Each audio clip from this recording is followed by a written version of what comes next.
At the beginning of the story, we are introduced to two clownfish, Marlin and Coral, who live peacefully inside an anemone at the Great Barrier Reef. They are happily expecting their future, as Coral has laid more than 400 eggs. Marlin excitedly suggests naming them Master Marlin and Master Coral, but Coral doesn't like the idea. Instead, she lovingly names one of them Nemo. Both Marlin and Coral are thrilled, dreaming about becoming parents in just a few days. They laugh, have fun, and remember the day they first met. But suddenly, tragedy strikes. A barracuda attacks. Coral bravely tries to protect the eggs, but she is killed in the attack, and almost all the eggs are eaten. When Marlin finally regains consciousness, he realizes Coral is gone. Out of all the eggs, only one survives, Nemo. Heartbroken but determined, Marlin promises the little egg that he will never let anything bad happen to him. Years later, Nemo has grown up, and it's finally his first day of school. Nemo wakes his dad up, excited to go. On the way out, Nemo gets stuck in a plant, and Marlin quickly helps him, anxiously asking if he's hurt. Nemo says he's totally fine, but Marlin, still traumatized by the barracuda attack, can't stop worrying. Nemo also has a smaller fin, which makes Marlin even more protective. He doesn't want Nemo to go to school, but Nemo insists. He's curious, excited, and ready to explore the world. Before leaving, Marlin carefully explains all the safety rules, so Nemo doesn't become another fish's meal. On the way to school, Nemo keeps asking his dad tons of questions. When they arrive, Marlin talks to the school teacher, who jokes that since Marlin is a clownfish, he should tell everyone a joke. Marlin explains that clownfish aren't actually clowns, they're just a species of fish, but the teacher still insists. Marlin tries and completely forgets the joke. Meanwhile, Nemo starts chatting with other kids. Soon, Mr. Ray, the friendly teacher, arrives and takes all the students on an ocean field trip. Mr. Ray asks Nemo what kind of home he lives in, but Nemo can't answer properly. Marlin steps in and explains that Nemo has a small fin and should be allowed to rest sometimes. Mr. Ray reassures him, saying all the kids will stay together. Soon, Mr. Ray leads the class toward a deep ocean trench. When Marlin finds out, he panics and rushes after them. Nemo, amazed by the underwater world, is having the time of his life. Mr. Ray shows the kids fascinating sea life, including microscopic organisms, but Nemo and a few friends wander off and spot a speedboat. Sheldon, the tiny seahorse, tries to touch it, and Pearl the starfish joins in. Just then, Marlin arrives and gets furious. He believes Nemo almost swam into open water and forbids him from going to school anymore. Ray tries to calm Marlin down and asks him to trust them. Upset and determined to prove himself, Nemo swims up and touches the boat. Marlin yells for him to come back, but it's too late. A diver suddenly grabs Nemo and swims away. Marlin desperately chases the boat, but soon loses sight of it. Heartbroken, he collides with a blue fish named Dory. She offers to help him find the boat, but explains that she suffers from short-term memory loss and often forgets things. Confused and stressed, Marlin gets angry, thinking Dory is wasting his time. Just then, a massive shark named Bruce appears and asks what they're doing all alone. Bruce invites them to meet his friends. Dory excitedly asks if it's a party. Bruce smiles and says yes, and leads them inside. When Dory points at what looks like balloons, Bruce warns her to stay away, because those aren't balloons, they're underwater mines. Next, we see Bruce calling his two friends, Anchor and Chum, and telling them that he has some guests with him. Bruce and his friends proudly repeat their famous pledge that sharks are friends, not food, and they promise never to eat fish again. Bruce asks Anchor and Chum where their friends are. Anchor points to his tiny shrimp friend, who is extremely scared and quickly swims away. Chum doesn't bring any friend at all. Instead, he makes Marlin his friend. Bruce introduces himself and proudly says that it has been 3 weeks since he last ate a fish. Dory also introduces herself, and when Bruce asks Marlin about himself, Marlin says he's a clownfish. Hearing this, Chum asks Marlin to tell them a joke. As Marlin nervously starts telling a joke, his eyes fall on a diver's mask nearby. Something is written on the glass. Dory excitedly takes the mask closer to the sharks so she can read it. Marlin and Dory start pulling the mask from each other, and it accidentally hits Dory's nose, making it bleed. The moment Bruce smells the blood, he completely loses control and tries to attack Marlin and Dory. Anchor and Chum try to stop him, but Bruce doesn't listen. Terrified, Marlin and Dory swim away to save their lives, while Anchor and Chum chase Bruce to stop him. Marlin and Dory get trapped inside a sunken ship, and Bruce attacks again. Suddenly, Dory notices the word escape, written in English. Marlin can't read, so Dory explains that it means exit, and they quickly swim out through that way. Marlin then realizes that Dory can read and asks her to read what's written on the mask. Just then, Bruce tries attacking again, but a metal pipe flies out of his mouth and crashes into an underwater mine. Boom! A massive explosion shakes the water, forcing Bruce and his friends to flee. Meanwhile, the story cuts to Nemo, who is now inside a fish tank at Dr. Sherman's dental clinic. Seeing so many strange fish around him, Nemo gets scared and says he wants to go home. A starfish named Peach tells him that his dad must be somewhere in the fish tank store nearby. The other fish explain that they all come from different places. One fish named Gurgle asks Nemo where he's from, and Nemo replies that he came from the ocean. ocean. Gurgle calls Jock, who cleans the bacteria off Nemo. Soon, Dr. Sherman begins working on a patient, and all the tank fish watch the operation closely. Peach warns that according to the X-ray, the pain is going to be intense. Suddenly, Bloat and Gurgle start arguing, and Bloat gets so angry that he inflates like a balloon. Deb helps release the air from him. Just then, a pelican named Nigel arrives and asks about the surgery. The dentist notices him and scares him away. As Nigel flies off, a photo falls from his wing. The dentist picks it up and sees the glass is broken. He shows it to Nemo and says, "This is Darla, my niece. She's turning 8 this week, and on Friday she's coming to take you because you're her gift." The tankfish warn Nemo that Darla once got a fish as a gift before, but she killed it, and its funeral happened in the clinic's toilet. Hearing this, Nemo becomes terrified. He begs not to go with Darla and says he wants to go home. In panic, Nemo gets stuck inside the tank's filter pipe. All the fish rush to help him, but a tough fish named Gil stops them. Nemo asks Gil for help, but Gil refuses and tells him to get out on his own. When Nemo says his fin is weak, Gil replies that it doesn't matter, because Gil himself is missing a fin too. With determination, Nemo struggles and finally manages to free himself.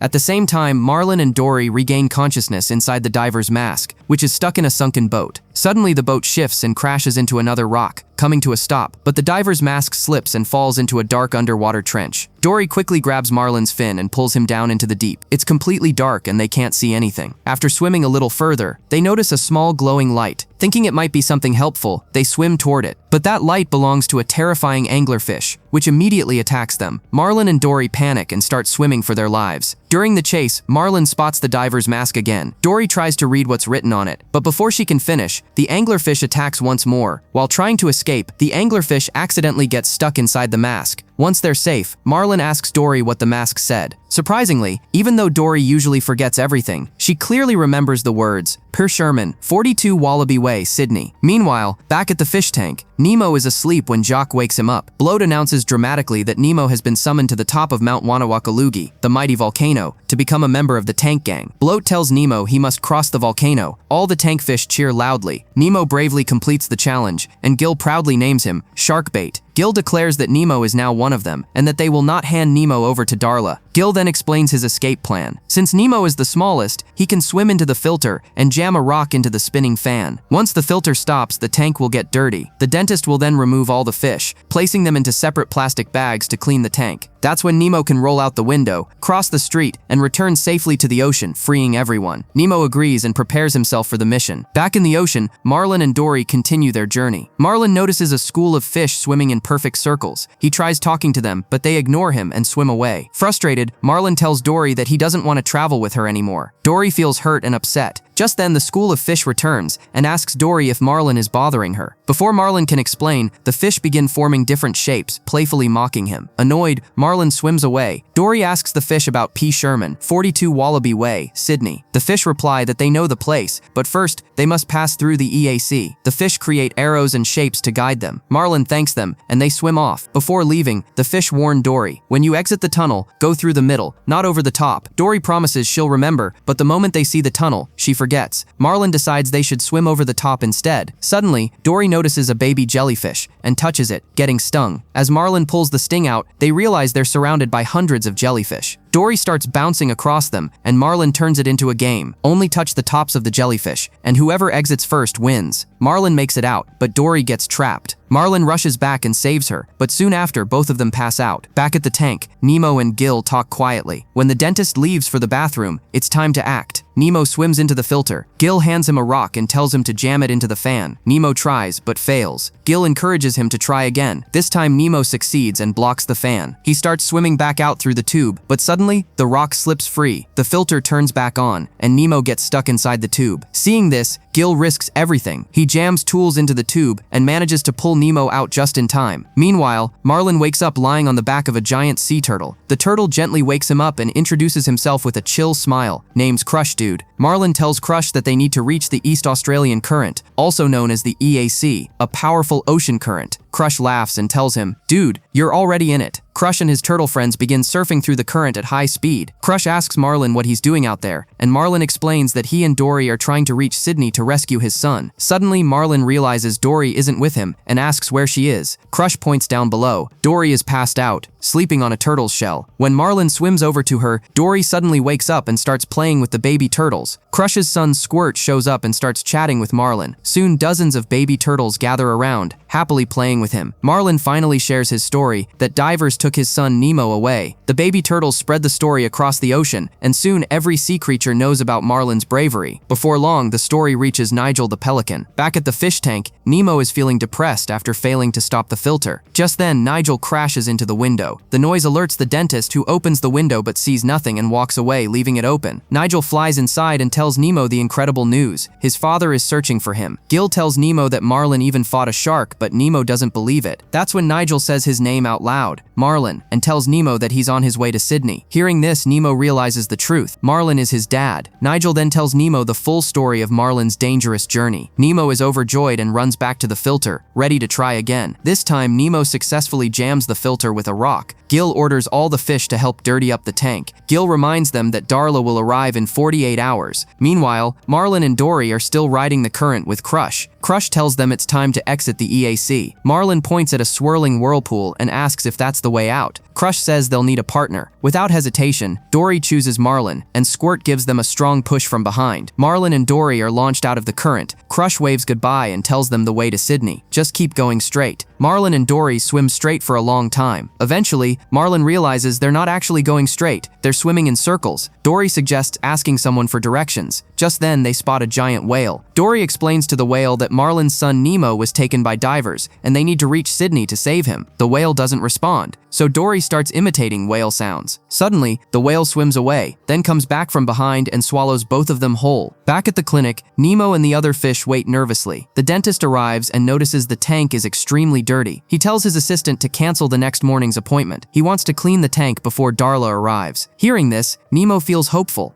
Dory, with her short-term memory loss, starts having fun inside the whale, completely relaxed. Suddenly, the whale begins to shake violently. Marlin asks what's happening. Dory speaks to the whale in its own language. The whale lets out a loud sound and water rushes toward its throat. Marlin screams, thinking Dory messed everything up. But after another whale call, Dory explains that the whale is asking them to swim toward its throat. Marlin panics, convinced the whale wants to eat them. The two start arguing. The whale lifts its tongue and both Marlin and Dory are pulled inside with the water. They grab onto the tongue, barely holding on. Dory tells Marlin to trust her. The whale says everything will be fine if they let go. After a moment of hesitation, Marlin trusts Dory and releases his grip. The whale shoots them out through its blowhole, launching them into the air, and they splash safely back into the ocean. Marlin opens his eyes and realizes he's still alive. Dory suddenly notices countless ships, all marked with the word Sydney. Marlin thanks the whale and starts searching for the right one. Meanwhile, morning arrives at the dental clinic. The fish tank is now completely clean. Gil informs everyone that the dentist installed a new filter overnight. Reading the manual, Peach explains that it's a self-guaranteed filter, one that keeps working even if the fish die. The filter checks the tank's air and temperature every 5 minutes. Hearing this, Bloat panics and puffs up. Suddenly, the clinic door opens. All the fish think Darla has arrived, and they hide, but it's a false alarm. The dentist removes Nemo using a net. All the fish rush into the net together, causing it to fall back into the tank. But the dentist still manages to place Nemo into a plastic bag. Nemo starts rolling toward the window, but the dentist catches him and places him on a tray. Terrified, Nemo tells Gil that he doesn't want to die. Gil promises him, "I won't let anything happen to you." Just then, Darla arrives. The moment she enters, all the fish freeze in fear. Marlin and Dory are floating near the surface when a pelican named Gerald suddenly swallows them. Inside his pouch, Marlin and Dory jump around so much that Gerald starts choking. Seeing this, Nigel rushes over. When Gerald opens his beak, Nigel hits him on the head, and the trapped fish fall out. As soon as Marlin escapes, he yells that he needs to find his son Nemo. Nigel turns to Gerald and says, "This is the Marlin everyone's been talking about." Marlin and Dory try to swim away, but a group of hungry seagulls surrounds them. Nigel shouts, "If you want to live, get in my beak." Marlin hesitates, asking how they'll survive in there. Nigel replies, "I know your son. He's orange, and one of his fins is smaller." Hearing this, Marlin instantly trusts him. Nigel grabs Marlin and Dory and takes off toward the city. The seagulls chase them, but Nigel tricks them by tangling them in a ship's ropes and escapes. Back at the clinic, Darla taps loudly on the fish tank. Her uncle calls her over to check her teeth. Darla proudly says, "I'm a piranha. I bite people." The dentist replies, "A piranha is a fish, just like your gift." He reaches for Nemo, but notices that Nemo appears dead. In reality, Nemo is pretending. Bloat asks why Nemo isn't moving. Gil explains that the dentist will flush Nemo down the toilet, allowing him to escape, but instead, the dentist tries to throw Nemo into the trash can. At that exact moment, Nigel bursts in. Marlin asks where Nemo is, and the tank fish point toward the dentist. Marlin begs Nigel to go inside, but Nigel refuses. Without thinking, Marlin jumps into Nigel's beak, forcing Nigel to enter the clinic. Seeing Nigel, Darla screams in terror. Nigel attacks the dentist, creating chaos everywhere. The dentist tells Darla to stop screaming and stay still. During the struggle, Nemo falls from the dentist's hand. Nigel freezes. The dentist grabs Nigel and throws him outside, slamming the window shut. Darla grabs Nemo and violently shakes the bag. Inside the tank, Gil quickly calls all the fish to the volcano decoration. Gil climbs to the top, while the others push it sideways. Jock releases bubbles. The pressure launches Gil out of the tank, and he lands right on Darla's head. Startled, Darla drops Nemo. Nemo falls onto a tray, and the plastic bag he was trapped in bursts open. Gil lands beside Nemo and softly says, "Shark bait. Go home and tell your dad I said hello." With that, Gil gently pushes Nemo, getting flushed away. The dentist has no idea what just happened and puts Gil back into the fish tank. Nemo is carried through the flush, rushing through a huge pipe, heading toward freedom. Outside, Nigel drops Marlin and Dory into the ocean and flies away. Marlin starts swimming home alone, ready to give up. Dory tries to stop him, but Marlin keeps going. Meanwhile, Nemo comes out of a pipe and begins searching for his dad, but can't find him. That's when Nemo meets Dory. Dory sadly says she's looking for someone she lost. Nemo replies that he's also searching for someone. They decide to look together. Dory asks his name. Nemo says, "My name is Nemo." When Nemo asks where they are, Dory reads the word Sydney on a pipe. Suddenly, everything comes rushing back to her memory. Dory gasps and says, "I know you, and I know your dad, Marlin." Nemo and Dory search everywhere for Marlin. When they can't find him, they ask two crabs if they've seen an orange fish. At first, the crabs refuse to help until Dory lifts one of them out of the water. Terrified, the crab quickly points them in the right direction. At the same time, Marlin is swimming home alone when he suddenly hears Nemo's voice. He turns and sees Nemo and Dory together. Overwhelmed with joy, Marlin and Nemo rush toward each other and hug tightly. But suddenly, fishermen throw a giant net into the water, trapping Dory inside. Without hesitation, Nemo swims into the net to save her. Inside, Nemo tells all the fish to swim downward together. The entire school follows Nemo's lead. The net snaps, pulling away from the boat, and all the fish escape. Nemo gets briefly trapped, but Marlin and Dory work together and pull him free. Nemo regains consciousness, safe at last. Marlin smiles and tells Nemo about meeting a 150-year-old sea turtle. Nemo laughs and says, "But Sandy Plankton says turtles live for only 100 years. Both of them laugh together. Sometime later, Marlin wakes Nemo up for school. They race each other all the way there. At school, Marlin confidently tells a joke to the teacher. Nemo joins Mr. Ray with his new friend Squirt the turtle. When Mr. Ray asks who Squirt is, Nemo proudly says, "He's my friend." Just then, Bruce the shark and his two friends arrive, saying, "Don't worry, we're just dropping off our newest club member, Dory." Nemo swims back to his dad. "I love you, Dad." Marlin smiles as Nemo swims off with Mr. Ray. If this story touched your heart even a little, don't forget to like, share, and subscribe to the channel, because more emotional stories are waiting for you. Until next time, keep swimming and keep believing.